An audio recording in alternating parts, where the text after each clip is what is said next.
Hello, hello, and welcome to the Coach's Corner, brought to you by the Endurance Lab, where the coaches from the lab answer your questions live and unscripted as we recap the week and answer your questions from the forum. My name is Jason Flores, one of your Endurance Lab coaches, and I'm joined by all of our coaches, Taya Friedstead, our nutritional therapist, Andrea Cullen, I'll get the pointing right, Ian Murray, Mitch Stangerman, all around us here. We've got a new layout here, so welcome and good morning, coaches.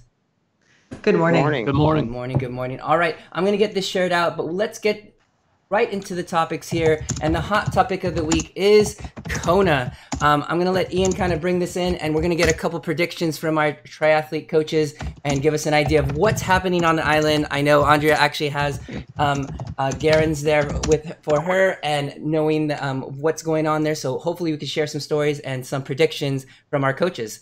So if we can just introduce that, Ian. All right. Well, great. So this weekend is probably the greatest sports weekend that exists outside of the Tour de France. We've got the Ironman World Championship starting on Saturday, probably Saturday morning Hawaii time, Saturday afternoon for most of us. It will most likely be streamed live on Ironman.com. I will tell you ahead of time, I do not endorse the quality of the broadcast, as it is often not what I would call up to standard, but hey, yeah. I'm not in charge of that. But it usually does a good job of following at least the leaders, and they'll have some other talk on it. And obviously it'll be on NBC later. But the big thing we have this year that's going on is Jan Frodeno, who is not the defending champ, but was the odds-on favorite after absolutely destroying everybody in the 70.3 World Championships. And pretty much in every race he entered, he not only destroyed the field, walked back, ran it again, and still beat him. For the most part, he was absolutely amazing in everything he did. He turned out a 1:06 half marathon at Ironman 70.3 World Championships. So he had everybody scared, and everyone thought they were racing for second place. And then he came up with a stress fracture in his hip. Wow! So he's out, as well as a couple other the men's favorites are out. But Ben Hoffman from the U.S. is out. A few others, wow. And so it's Terenzo Bozzone. He's a couple guys like that. But the women's side, the big hitters are all back in. So last year, Brenda Carfrey was out for having a baby. Apparently, a month off for having a kid, you're not supposed to run at a world championship, some garbage like that. But it's a big deal because the Daniela Reef, who's a two-time defending champion, Rennie, who's a three-time champion, and then Lucy Charles, who's an up-and-comer, plus a few others that notables, Heather Jackson from the U.S., Sarah True. There's actually a pretty good women's field. We have a pretty deep women's field. I'd say there's probably 10 or 15 that are competing for the podium, whereas the men's side of the house, you probably only have about 5 to 8 who are legit contenders for the podium. So my personal prediction is going to be I'm going to go with Lionel Sanders, Sebastian Kienle, and Patrick Lange as the top 3, with Tim O'Donnell fighting for that bottom step of the podium. So we'll see what happens with it. But Lionel Sanders, if his head is in the game and he doesn't do anything stupid this week, which he's been known to do, he's actually right now, I think, got the best form. Lange, I don't know if his decisive defeat at the hands of Jan Frodeno and Frankfurt this year set him back mentally. We'll see. But Sebi has also had a decent season, but not a dominating season by any stretch. But he's always Mr. Consistent. So if there's a mistake by anybody, he's just going to just jump all over it. So, but he's not, I don't think, at Lionel's level right now, but Lionel's been known to make mistakes by going out too hard. But it's definitely going to be interesting because Josh Amberger is going to come out of the swim fast. But I'm actually anxious to see what Lucy Charles does in the swim, because in the lead-up swim for Kona, she got second place overall by a second to Josh Amberger. So, there's been a lot of really neat talk about the strategy of the swimmers this year, because I think last year Josh came out really fast on the swim, and he hoped to pull a lot of people with him. Right. And that didn't happen. So he really spent a lot of his energy and then, got eaten up and then didn't do as well as he wanted. So I think he's hoping this year a group of people will really separate, so you actually mess up the whole bike, right? Because you get this big pack and they don't draft, but they draft. Right. So I think it's going to be really interesting to see. The same thing with Lucy is, can she actually get up far enough that she picks up some of the slower pros and can, accelerate her bike and make a gap there? Yeah, that's actually, I think, going to be the big thing. Lucy Charles is such a phenomenal open water swimmer that she'll destroy most of the men's field, but they start 10 minutes back. So there's a chance. Is it 10 or 5? I think Five, it's I 10. think. Is it 5? Yeah, I think it's 5. It's close anyway. If it's 5, then she'll easily catch some of the men's field, because she'll swim as fast as Sanders, like raw time wise. So she'll put 5 minutes into Lionel. But if she can catch on to some of those men, she could actually use their draft for the first, or their unofficial draft for the first half of the bike, if nothing else. And she's been rolling some pretty tough power. I think she did 230 watts or 240 watts for 70.3 Worlds, and she's 57 kilos. Yeah. But she got crushed by Daniela Reef. So that's nuts. Yeah. I think Reef is doing like 900 watts or something like that. I don't know. She's an absolute animal. She just gets in and goes. It's not all about watts, no expression right? on her. No. Yeah, well, it's about watts when you just put them out consistently for 4.5 hours. Yeah. True. So going around, Andrea, you've been kind of watching the temperature at Kona. How do you feel those match up with kind of what you think is going to pan out over on the island? Well, from what I'm hearing, it's been very hot. And it's very hot there anyway, but they are saying that it's a little bit hotter than it's normally been with less cloud cover coming down. You're always, when you're out on course, seeing a gazillion people that are drastically sunburned. It's an interesting race. I like just being there and watching. I can't really give a prediction, because even though I'm sitting on social media and watching everyone and loving every minute of it, you're only seeing the face that everyone wants you to see, and I'm kind of fascinated by, well, what's really going on. I suppose Sanders gives away a lot about what's going on in his head, and I'm fascinated to see if he can nail the plan, or what happens if the plan deviates a little, and can he hold his composure with that.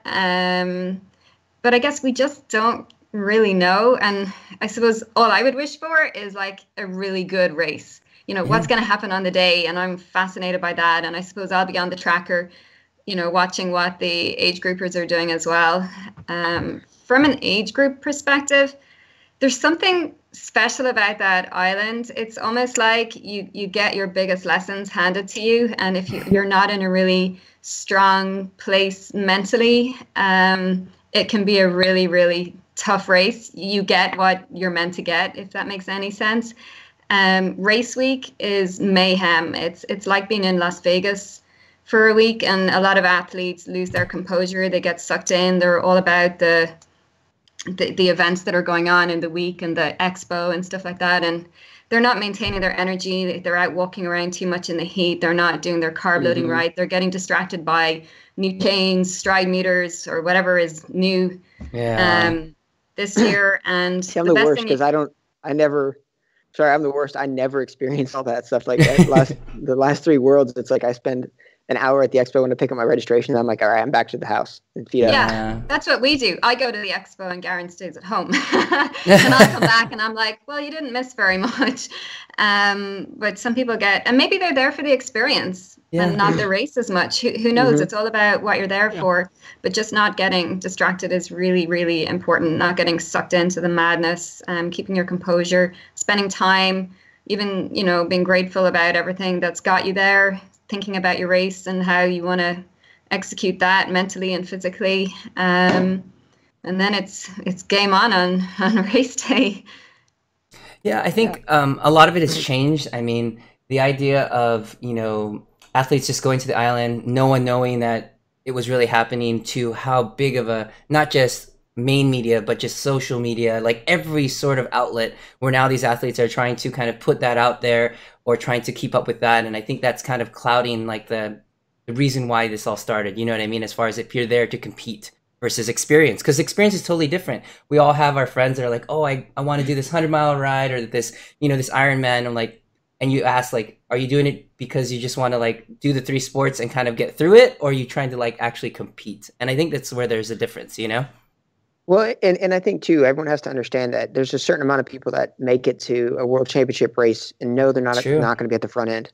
True. And so you want to have a good experience with it. There's even though everyone who gets there who qualifies is pretty top, they're in the very top percentile, but then there's that 1% of the that 10%, so I mean, you kind of know where you are, but even in and of itself, Kona is one of those places, from what I understand, where it's not like any other race, because most of the time these people are used to racing off the front end and it's not very congested and they're doing their own thing.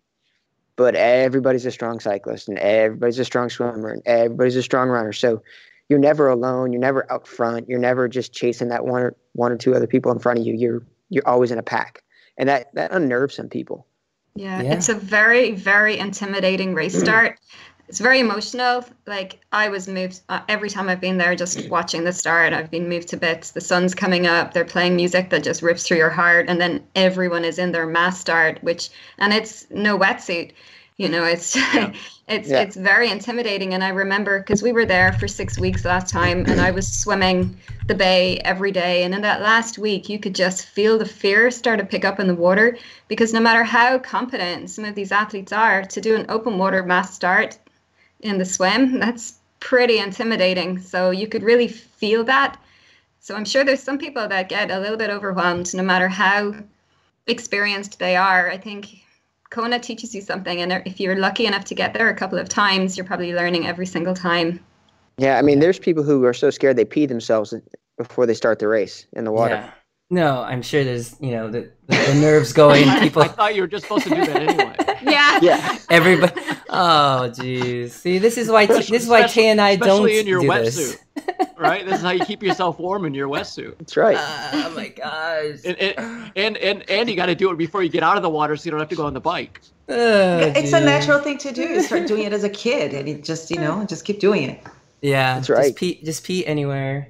Pull down your pants. Pull down your pants at the urinal. I was wondering when my 5-year-old will stop. You just go. Yeah. It's horrible. All right, so we've got Mitch. Anything to add on here to the conversation as far as kind of what's happening on the island and kind of what's going on? No, I only comment I have is, I often wonder when you get these stars and real prominent people who are really blogging and throwing themselves out there on social media, how much sometimes some of it is actually trolling and kind of reverse psychology. So I wonder if, because that'd be something savvy I think you could do is you start making yourself look a little crazy and wonder if that's Cam Worth. Cam Worth. That's kind of deep. I mean, you're with everything going on and you trying to get your mental game together, being able to throw out that kind of far out left field to make people think something else. You've got to be really in it to still be able to put yourself together and do it, If you want to see something very funny, watch Lionel Sanders' Instagram. And every time he posts something, watch Cameron Worth, who's probably the strongest cyclist in the field. He mocks him relentlessly. Interesting. He just trolls him. Like, Sanders will put up that he did something like at 200 or 280 watts for 4 hours or something like that. And Cam Worth will go, "Oh, how cute. I did that once on a recovery day." Things like that. Yeah, but they've got to be friends, right? I mean, and I don't know. I don't think they are. No? Okay. No. That's really interesting. Cam Worth is going pure Macca. And that's how Starkey is too. Oh, yeah. They're both kind of guys who Cam Worth is much more wit and Starkey is just kind of a dick. Yeah. But he's funny about it. I mean, he's not actually a bad guy. It's just that's his personality. All right. I know we only got Ian for a couple more minutes, and I wanted to bring in the next topic. Just a little bit of conversations that happen in between the weeks as far as coaches and kind of our conversation. As you noticed, I did a quick video this week over the weekend and showing some of our athletes what is in my cart as far as like going to the groceries. And Coach Ian did one as his last trip to the Whole Foods. But I wanted to kind of talk about what's in your cart and some general guidelines. Obviously, you could dig super deep in exactly what we should be getting and what we should be grabbing, but kind of more general guidelines. And the idea of what's called working around the perimeter of the store, working on the outside. It was something that Coach Ian brought up, and I definitely believe in it. And essentially, it's thinking kind of working on the outside edges. You've got your dairy on one edge, you've got your meat counter on the opposite, and then you've got your fruits and vegetables there. So making sure you've got a good, solid protein source, depending on how you're looking to prepare it. working the fruits and vegetables, definitely. And I wanted to talk a little bit about coaches using frozen versus fresh and what they recommend and what they like. And then asking the coaches their go-to tips at the market to making sure that you are getting what you need. So from our end, we do a lot of kind of bulk purchases. So it does take a little bit of thought to make sure that that our family is getting what we need. And one thing that we did talk about while we were there actually was sticking to the list. Often you can get sucked into just buying all kinds of things. There's a whole side of Costco, which is where we do a majority of our work, that we are not allowed to walk through unless we're just there to shop. Because otherwise you just go into the food side and you come out of the food side. That's it. If we end up on the other side, we end up with this bill that was like, why did we buy this? So some crazy You're stuff. talking about my experience from the weekend, right? Yeah. Maybe you could share a little bit about that, Mitch. No, I mean, I nuts. always used to joke that I had a number that we used to always hit like about 8 years ago at Costco, and now it's like a multiple of that. And I don't know if it's that my kids are older, that maybe I do better in life. I have no idea, but it seems like you're exactly right. If you go there with a list and you adhere to it, you're good. But if you just start wandering around, things find their way into your cart, and you're kind of toast. And the solid thing about grocery stores that Costco doesn't do it for that same reason, because they want you to walk around. They move things around, but the grocery store things are always the same. You walk in, and it's either clockwise or counterclockwise. Coach Ian took you on there, but before he jumps out here, frozen or fresh vegetables, Ian, what's your vote there? So for my shakes, I go frozen because obviously I prefer it to be frozen. Now, honestly, I will say we go fresh mostly, but I do know that if things are frozen immediately after picked, you tend to maintain the nutritional value better. So there is that. But for us personally, I don't like to eat frozen vegetables as much. So we'll get our fresh vegetables. I like my broccoli fresh so I can steam it. But honestly, my wife goes to the grocery store probably twice a week. Yeah. One is because we have a small kitchen and a very small fridge. But two, it's we're constantly getting our updated fresh fruit and vegetables. So we're able to do that. That sentence almost sounded like we have small, could have been kids from you. And I was like, wait, what? we have a small kid. Wait. All right, so we'll get in the fridge. He's been hiding them in the fridge. Yeah. Well, let's go to the athlete's house. Honestly, I know. Yeah, go ahead. I know frozen food is just as nutritionally valuable, and I would always pick frozen over canned. Yeah. But it's just a matter of we kind of like the taste of fresh, and because we have the luxury of my wife being able to go every couple of days, we can do that. When we were other places where we just can't go a couple times a week, where you have to go once a week or once every 2 weeks, you get it all frozen because it just doesn't last. And we can roll over to the athlete's household up there. Taya runs a factory of athletes up there, swimmers, runners, and cyclists. So how do you manage getting that house and keeping that house full? Like, is this an everyday run? What is it like over there? Oh, it's a challenge. I can't keep enough food in the house. So my kids are and they're not teenagers yet. They're preteens, but they're swimmers, and they swim 5 days a week, an hour and a half, 2 hours a day. So and of course, Drew and I are both cyclists. So we go through a lot of food. And I buy a lot of it from Costco because Costco has a lot of organic options and good options, single ingredient type options, such as their almond butter, etc. And in terms of vegetables and fruits always fresh. Vegetables, some of them fresh, some of them frozen, depending on the vegetable. So, broccoli and some other, peas, carrots, not carrots, but the mixed vegetables or stir fry, we get those frozen. And then we get the fresh ones that we eat raw, such as carrots. And then I like the cabbage and also the Brussels sprouts. Those are fresh. And so it depends on the type of fruits and vegetables. But we go through a lot, and I have to do, I don't go twice a week. I go once a week. And Costco is every other week. And that's how I do it. But I do a mix of Costco and Whole Foods. Yeah. So loaded question to Andrea here for all of it, but we'll try to keep it on top surface as far as recommendations for, making sure you get what you need. So Andrea? Well, we have much smaller stores here and a lot more markets. Like on a Mm-hmm. Friday, just down the road, I can go to the veggie guy, and he's pretty much grown most of it himself. Nice. So I'll try as much as possible to support the local producers, and we have co-ops as well, where you'll have a conglomerate of local farmers producing stuff, and the prices are good, rather than like the kind of fancy market in town where everything is drastically overpriced. Yeah. I suppose one tip for really busy people is to buy the veg that are a bit more robust and will last, not the really leafy stuff. And the really leafy stuff tends to be a lot more sprayed with pesticides and herbicides. So kind of like the unsexy vegetables, like your cabbages, your broccolis, your cauliflowers, courgettes, marrows, onions. There's loads you can get that aren't that fancy, but super, super good for you. And we will use them a lot at home. Not very much fruit. Fruit just doesn't really get eaten in our house. And that's okay. Too much fruit isn't a great thing. Some fruit's a good thing, but we just don't really tend to eat much fruit. It's just the way it is.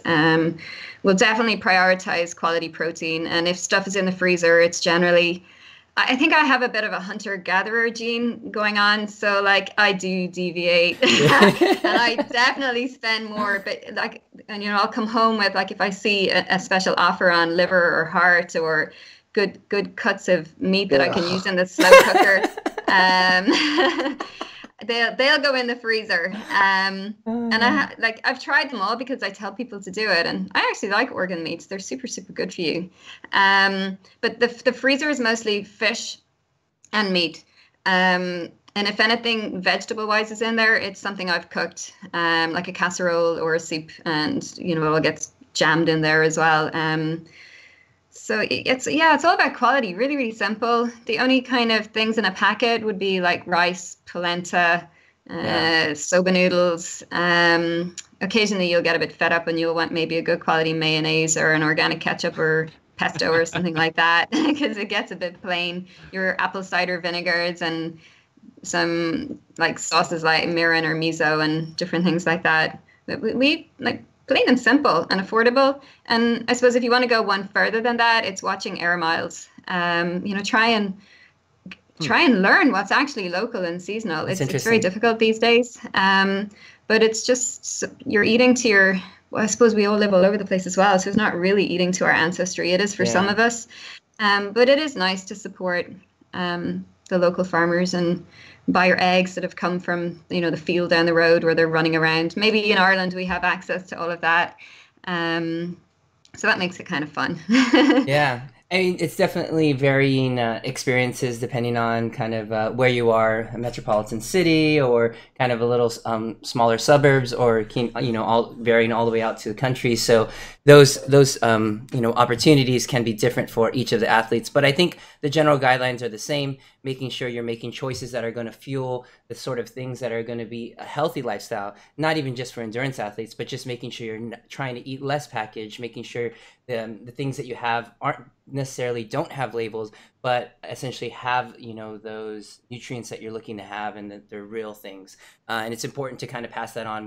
A lot of us we do have kids on this side of the screen, so a lot of us are trying to instill that in our kids as well. So it's a challenge. It's difficult, but it's a great conversation for both athletes and also for budding parents. All right, we're going to do a little shift in gears. We're going to send it on over to for listener questions. I'm going to send it over to Coach Taya. She got some good questions during the week, a little bit about her cyclocross adventures. If you haven't caught her video, amazing overlay and video of her. So if anybody was throwing out shade to get her competitors kind of fired up and knowing that she was like the person to watch during her races, I think it's Taya. So Exactly. Yeah, that dial was hitting 500. I was like, wow.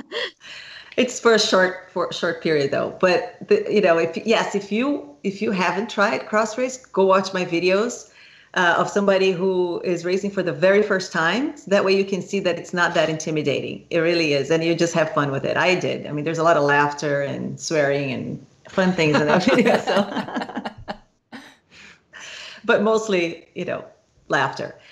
So I got a couple of questions about cross racing, and this is cyclocross season. So at least here in the US. So I'm going to take this into three parts. The first part, I'm going to talk about how a cyclocross race compares to, let's say, a gravel race and other races.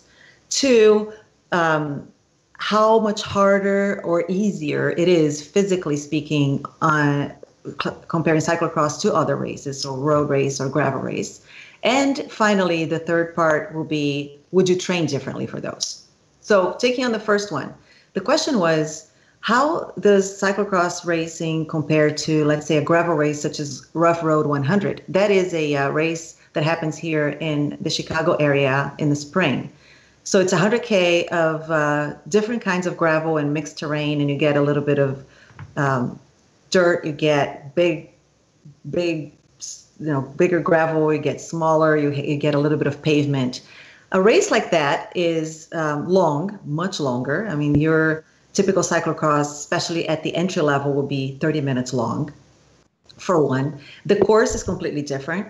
The longer, gravel races, it's a lot of it is similar to road race. So much so that if you are, let's say, a USA cycling licensed racer, your gravel races will be categorized as road race. Oh. So that's, you can still draft, you can still be in a peloton. So a lot of the things that you do on the road, you do on a gravel race. Of course, depends on the terrain too. The difference there being there's more rolling resistance when you're in gravel. So there's, you don't let off like you do as much on the road, but that's the concept. So in rough road, 100K race, the wind matters, drafting matters, keeping the power in the pedal. Versus cyclocross, it's windy, doesn't matter so much because the course is there's a lot of twists and turns, and it's on grass typically. There's some mud, there's some sand, you're different terrain, you have to get off your bike, you have to run up, etc. So it's much shorter. So that's the difference there between races. Then, any comments from anyone before I move on to part two, which is the physical comparison of how it feels for the athlete? Yeah, I think I think it was a fair comparison between kind of gravel races and cyclocross. A lot of times people who spend a lot of time on the road feel like a lot of those are punched together. But if you think about it in the road world, it would be like road races versus crit races, kind of on the shorter end. So that's why going towards these sort of things as a beginner is actually pretty kind of alluring to riders. It's a short amount of time. Go ahead. Jason, I would say it's closer approximation to a time trial. Yeah, no, you're right. And I think it has to do with kind of how the start is and how people get spread out, wouldn't you say? Like, because you're not kind of always with this group or kind of reaching up to a group, because you could easily be, and categories are not all in the same. Is that how you guys race as well, Taya? Where you may not be, riders that are on course might not all be in the same category. So you may be chasing the person in front of you who might be in a category above or below you. Is that right? Yeah. Depends on the race, but they have, it's typically two categories. So it's very similar to crits. So cats 1, 2, or sometimes 3, 4, 4, 5, but then there's single speed and single speed, everybody is mixed in. Yeah. Or the masters, right? Yeah. All right. Yeah. So the second part is, understanding a little bit more about how it compares physically. Is it harder or is it easier? I would say that the power-wise for cyclocross is very much like crits. You do a lot of bursts. You do a lot of, you need to have that top end. You need to have some good VO2 in you. But these are short. These are a minute or shorter because you're going up a very steep hill, or you're accelerating out of a turn. So you're not going to be on the power for too long. Even in crits, you might put down a very hard VO2 effort for 4 minutes, let's say, or 5 if you're trying to do a breakaway. It's hard to do that in cyclocross. You have to slow down so much. And depending on the course too, some courses have more straightaways, some not so much. So it's really about those your power goes all the way up and then down, up and down. So what I'll do after this, when I post the link to the podcast, when we post it to the forum, I'm going to post 3 graphs showing time in zone for power, comparing a road race, a crit race, and a cyclocross race. That way you can see the time spent in each of the zones, explosive zone versus VO2 versus threshold, etc., and have an idea of how much time you spend in each area, so you know what kind of power you need. But yeah, it's more on the VO2 and top end. Also, you need to be able to accelerate in grass and just terrain that requires that power in your legs. So if you do a lot of low cadence on the bike, in addition to the VO2, those are helpful for this kind of race. It requires much more change in body position for cyclocross too. A lot of standing, depending on the types of hills, or even the downhill. You have to shift your weight forward or backward or back on the saddle, depending on the terrain. If you're going down a muddy downhill, you have to slide back in the saddle. So you're putting the weight of your body in the back wheel so you don't slide all over the place. So learning all of those skills, there's so much about skills in cyclocross. Getting on and off the bike, mounting, remounting, dismounting, running up. There's a lot of run-ups. You have to be able to shoulder your bike. How do you shoulder your bike quickly? And how do you run with your bike uphill? All of those things. And I also got a question, speaking of running, should I practice running outside to see if I want to do cyclocross? My answer to that is you don't need to. Yeah, exactly. You need one thing that I will say is extremely important for cyclocross is core work. Yeah. For you to be able, because if you're doing a lot of training on the bike and you're doing low cadence and high cadence and everything else, you have the power in your legs to run that uphill. I guarantee you. What you might not have is maybe upper body strength and the core. But once your core is stable, you're able to just hold yourself and run up. So I would say core is very important. And then, of course, you have to practice all of those skills before you get into the race, so you know how to, otherwise you lose a lot of time. And I did. Even though I practiced quite a bit, 24 hours before I practiced. When I got to the course, I was still kind of freaked out and afraid of using the fancy dismounting because I had so much mud in my shoes that I was like, I don't know, maybe I'll just go, I'll just play it safe here. But with each lap, you'll get more confident. And I'm sure that with each race, you get more confident as well. Yeah, I think I had a conversation with David Bussey on the team bus, and he was talking about kind of the intricacies of stepping around, stepping through, and kind of those fun things as far as trying to get on and off the bike. And why you'd ever want to get off the bike for me is just to get off to the coffee shop. That's when I get off my bike. So. I used to say that, Jason. I used to say that too until I tried. I know. And fell in love with it. Maybe I'm more scared that it'll end up with a new bike and a new thing to do. I don't know. But it definitely sounds fun. And, I have trained a couple athletes for it. And Taya's right. Explosive VO2 max power is what these riders need. And what we always talk about on all of our videos is being able to produce this power not only at 90 RPM, but all throughout the range. Because you will definitely find yourself in the wrong gear, or the chain not even in the gear, or maybe not even be able to shift, and depending on how much mud you have. Exactly. So all sort of things depending on your terrain. So that's the one thing about kind of predictability, or the fun part of it. The other thing, I guess, on the other side of it is you're not like shoulder to shoulder going, 35 plus on the road. So you are going to fall, I know Mitch has had his share of, seeing the pavement on in the dirt, which is a lot less. He can compare between the dirt and the road now, right? So it's one of those. I don't think I've taken a spill in the dirt. No. It's only been on pavement. Oh, okay. Oh man. So definitely things to think about. But I think that is again something that coming to cyclocross races. So, part 3. Yeah, go ahead. Yeah. So part 3 is, should you train differently if you're going to do cyclocross? The answer is it depends. If you are a cyclist whose A events are in the summer, then you've trained all through the months leading up to those events, then it's not a wise idea to be peaking again for cyclocross, because you already went through a lot of hard work and you peaked for those summer events. Now you're in the fall. you can maintain it. So if you have done training for racing in the summer, you just maintain your fitness, you'll be fine with cyclocross. Just train the skills then now. Now you go out and do all the bike stuff and mounting, dismounting, etc., and cornering, right? And just that, because that's also different in cyclocross. Just go to your local park, with your bike on the grass and spend some time there on hills, etc. When the grass is wet too, because that's important.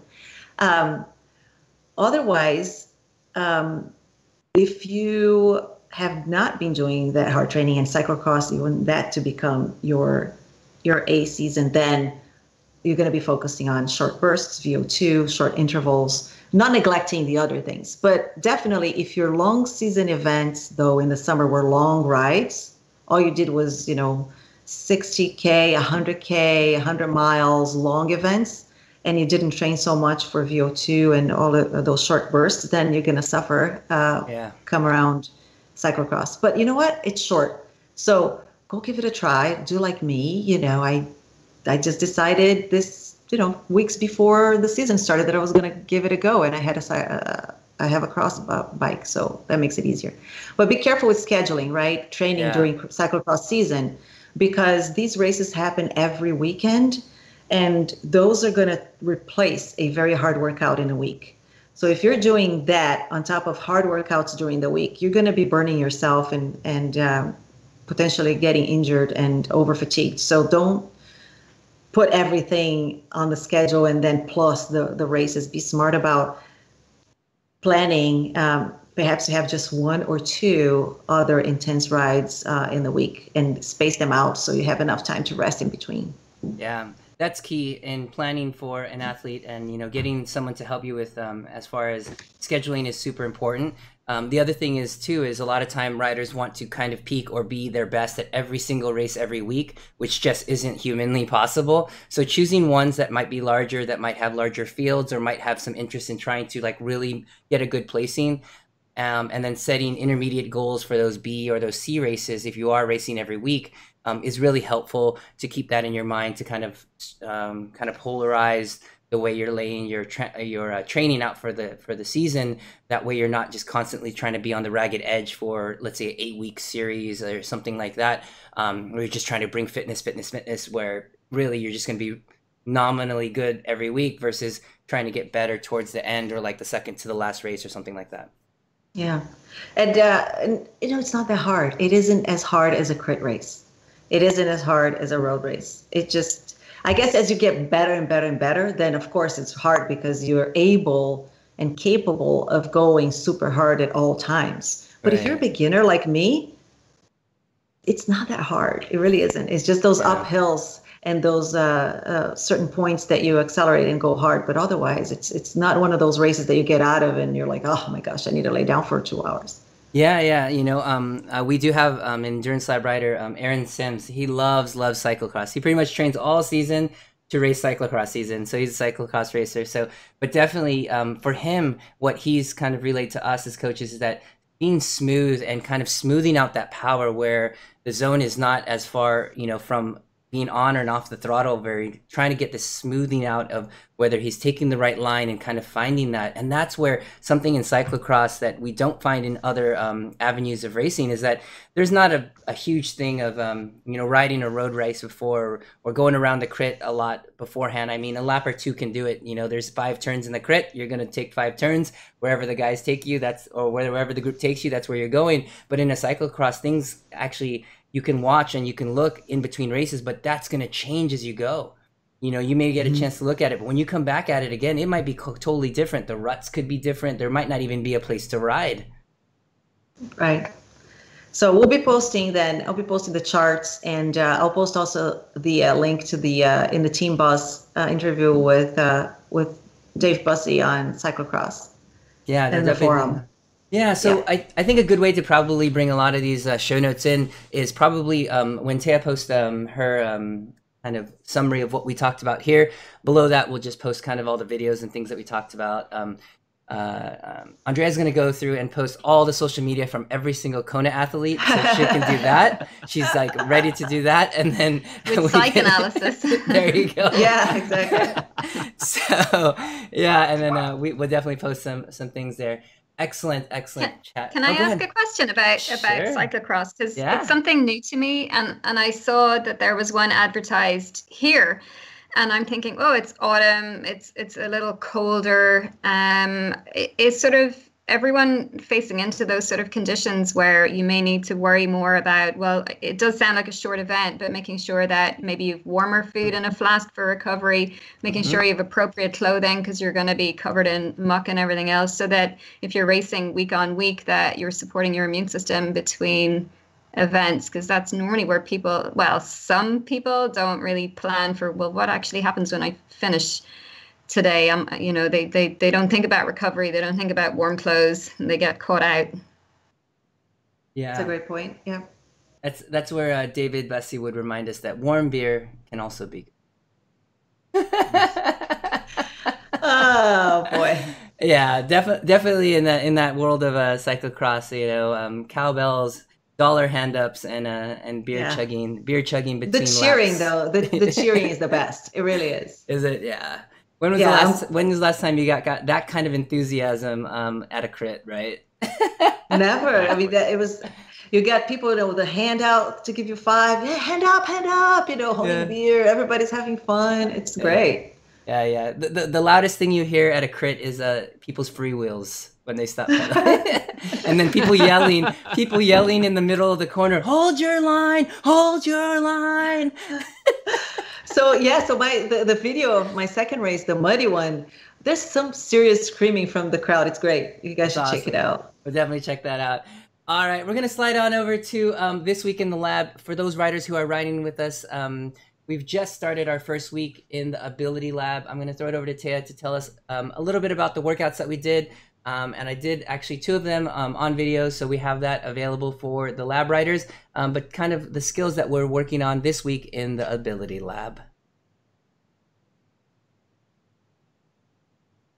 Looks like she might be on mute, so we'll give her a second to kind of come off there, and then so thank you for that. We're in the first week of the ability lab, and the ability lab is more of a maintenance lab. So this is something that, you know, we are working hard on keeping the skills and advancing them, but not so hard that as a build phase or a phase right before you peak. It's really towards shorter intervals and very effective intervals and skills. So we started with I'm opening my file now. Actually, Jason, do you mind talking about the ones that you did? Yeah, sure. I could start with the 2. So I did short hills, which is a great simulation workout that's towards the end of the week. And what it does is allow you to get an idea of using this lower cadence to kind of crest over a hill. And it also gives you an idea of different pacing. If you check the video, I talk about different ways to approach this and when you would use these skills. And that's something that we try to bring in the video, or whether it be like a live workout that I know Mitch does a lot of those as a group workout in the Zwift module, but just to understand why we do this. And of course, you know, watts are watts, and when you can create watts, that's fine. But when you could use those watts and use those skills for different things when you're out on the road, I think that's where you kind of the beauty of it is all, and that's where the endurance lab can really help you. The second one was hanging on, which is really interesting. It's 15 seconds. I say it's interesting. I'm the one who created it. It's 15 seconds. 15 seconds. It's a fantastic workout. Yeah, it's 15 seconds, pretty much all out sprint. And then it's 45 seconds of really high VO2 max. So you talk about making a move from the front of the group, closing a gap between the group and let's say a breakaway, or more often than not, falling off the back and needing to put effort in, and how hard do you go? And I talk a little bit about in the video about doing a metered amount of a sprint standing and then a really concentrated amount, and you'll see me go way too hard in the 15 seconds and really suffer for 45 seconds, or just get it right, because really around 200%, 175 to 200% of your FTP is really going to be enough to get you that initial separation. You're not needing this, you know, all out fall. And the reason why, and you'll see in the video, is that what happens is that the VO2 45 seconds is it's really hard to maintain, because after that you actually want to maintain threshold on the next one. So I do one interval where I do 15 seconds on, 45 seconds at VO2, and then 2 minutes at threshold, which is essentially what's going to keep you away if in fact you're trying to get to off the front. And if that's the kind of fitness that you need to try to bring to get off the front, you need to understand that. But if it's just really to try to understand, making those moves or just closing those gaps or trying to get yourself back with the group, those are the 3 instances that I talked.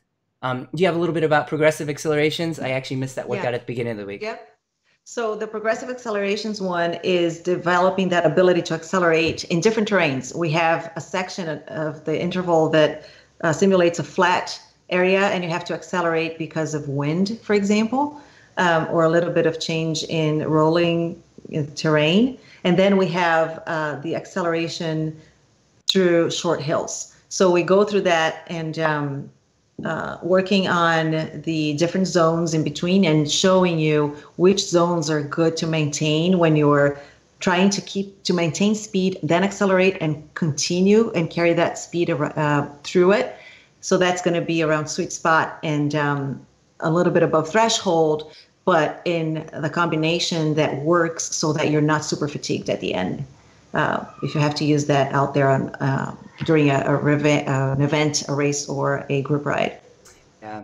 So if you notice, a lot of the conversation for this ability lab comes around using the strength that you've gained through the season and learning to use those in different ways. All of us, obviously we all can't get out for every single ride, and there's not a group ride that you could jump on that you'll be able to try these things at. But when you go out, we want you to be able to think about these things. And that's the difference in a lot of our workouts, especially during the ability lab. You'll find a good amount of intensity, but a lot of them are going to be things and skills that you want to be able to bring to your local group ride or be able to think about. Mm-hmm. Hey, Jason, do you want to talk about scheduling and when you're doing the workouts? Yeah. So interesting. We did, I had a chat with a couple different athletes, and I was doing essentially what would have been the second or the third workout of the week, but it was only Tuesday or Wednesday. So one thing that we do as laying out the week for you athletes that are out there, or just athletes in general, as you're watching here, if it's your first time on the Coach's Corner, is making sure that you're giving yourself time between the workouts to recover. A lot of times you can get caught up with a new plan and wanting to do things back to back, and you will start feeling good because you're coming off of recovery, but giving yourself that 1.5 days to kind of separate these intense workouts. Taya, I know Taya did a lot of these workouts, and I have brought in a lot of the outdoor workouts that I have for my athletes here, and the intensity is very, very high. The TSS may be low, or it may look low, but when the workout is done, it is going to be high, and the feeling you'll have afterwards is actually high as well. So make sure you're separating your intense workouts during the week, and we're doing about anywhere between 2 and 3 workouts of high intensity. You need to separate those out, even if you're separating the highest intense by 2 days and maybe your weekend ride just by 1. But really take your time with these weeks, and there's a reason why we have them separated into weeks versus just, here's all the workouts, do them when you can. If you finish them in 2 weeks, that's great. Or if you finish them in 8 weeks, that's what we want. So kind of take that into consideration as you plan. Yeah, and a race will always replace a hard workout. Yes, that's right. Yes, let's always remember that too. So that means it will always replace, yeah. So great tip too. Yes, making sure you lay things out. All right, we've got our lab ride of the week. I don't think this is carryover. Who was working with Tina this week for her run? Or was that maybe? Yeah. It's actually, Tina was, so she was in between labs, and she was taking it easy. And she decided to run a 5K last Sunday as a spur of the moment. So Nice. She wasn't really training for it. It was something that she decided to do it. And then she said that she was surprised that she did so well in the run, and she came 4th in her age group. Oh, wow. Wow. Well done. So her comment was that working with the lab really gave her a solid base, because she was able to draw upon that, and she had not been running much. Yeah. So the mix of the workouts that we have really transferred over to allow her to give her best at this last minute race that she signed up for. So congratulations. That's Great awesome. Job. I think one of the things, like when people do take time away, whether it be from their running sport, or if you're kind of dialing back your intensity for cycling, you'll feel as you come back, you know, you're going to be stronger for it. And people just don't give themselves enough time. I live in an area where people have, you know, CTL 100 fitness all the time. And just because we have the weather for it, but you just see burnout all the time. And how often, you know, I have conversations at the, you know, the coffee shop, like, oh, this guy's great and blah, blah, blah. He's doing all these miles. And then I go and I'll ask them, I was like, how many times on their Instagram they talk about them being sick every 6 to 8 weeks? And they're like, you know what? Yeah. We're like, yeah, you might not want to train that hard all season, guys. Like it's nuts. They're like, and I comment it all the time, and they're there, and they nod their head, and you know, I tell them, and like, hey guys, like really, you can't do these kind of miles all season. Like I'm in base, I'm like, dude, but you're riding full threshold. You're riding like, you know, you're riding faster than everyone up the hill. How is this like just kind of like relaxed pace? Like it's just not. It's just crazy. Yeah. So, yeah. So you got to take that time away because you're going to come back stronger like Tina did. You know, maybe she didn't run as much, but she still has that aerobic fitness to be able to use, you know? Yeah, a lot of athletes talk about their constant illness, injury, or fatigue like they're heroes. Yes. And that's actually what they become known for rather than the achievements. And it's just daft. You want to be known as the athlete who's smart. Yeah. Yeah. And with my little one last Friday getting sick, over here, you know, we're full of herbs and herbs and everything else we could put in to make sure that I don't get sick, my wife doesn't get sick. So luckily we've got past it, and with very minimal fever, and he's doing much better. So good, they work. Yeah. A day at Disneyland always helps. So no school means my wife and my son go to Disneyland. So not a bad day for if you get sick from home from school. So all right. Let's see. So we had a really great conversation today. A little bit of talk, actually a good amount of talk about your Kona predictions. If you have someone that you would like us to kind of look at, let us know. If Coach Ian didn't cover that in his kind of rundown there at the beginning, we gave you a little bit of an idea of kind of what's in our carts and what we feed our families and our athletes in our house, as well as some really fun information about cyclocross. It's something that here we don't do a whole lot of, but we are learning more about it. Our athletes are kind of bringing that to the lab, and even we have some of our coaches even riding them. So definitely some good conversation around that, and just getting a good understanding of both planning through your workouts through the week and giving your body the respect, get its rest that it needs as well. Was there anything else from the coaches that we wanted to bring up for this week, or? I'll just make a comment about next week. I'm going to hit on the topic of gastrointestinal health and sport and athletes. And it's a common thing that I see that people have issues. So say you've done a race in a foreign country and you come back and your tummy's never the same again. So if anyone has any questions that they want to send in, I can tackle those as well. And it's a common thing that I see that people have issues. So say people a bit of a hand. Perfect. Yeah, I definitely think it could be useful. So all right, looks like we've got all that through. So I just want to remind everybody that questions are available here live. And if it's your first time joining us in today and you'd like to hear more about the content from the Endurance Lab, head over to your favorite podcast app. You could check Spotify, Google Play. We're also on YouTube. Search there, and don't forget to click subscribe. And for more information of when our next lab is, or to get involved even in this lab, head over to endurancelab.fit, to where you can learn from us and join us to train smart and get results. So we'll see everybody next week. Thanks, coaches. Thanks, guys. Thank you. Thank you.